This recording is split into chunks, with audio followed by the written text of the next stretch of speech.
तालुक्यातील शिरसगाव बंड हनुमान जन्मोत्सव निमित्त भागवत कथेचं आयोजन करण्यात आलं।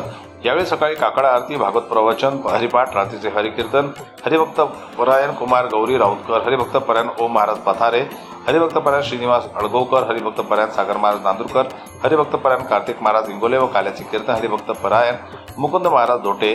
दिनांक 11 तारखेला ग्राम प्रदक्षिणा व दिंडी सोहळा, शनिवार दिनांक 12 तारखेला महाप्रसादाचं आयोजन करण्यात आलं आहे।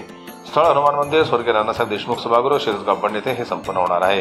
या कार्यक्रमामध्ये पंचक्रोशीतील सर्व भक्तांची अलोट गर्दी दिसून येत आहे।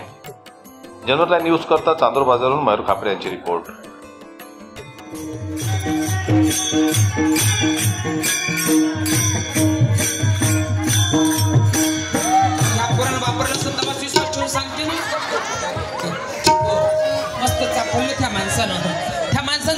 चापल्यानंतर याने जागल्यानंतर घरी जाऊन झोपला। घरी जाऊन झोपल्यानंतर दुसऱ्या दिवशी असे 2-4 लोक 4 चौका जमा होते चौकामध्ये। म्हणे कालचं भारूड किती गोड गोड होतं म्हणे, कालचं भारूड किती गोड गोड होतं म्हणे। ह्या गेला तेवढ्यात तिथं कायचं गोड गोड म्हणे सारा खारोडे खारबत याले काही माहित नाही।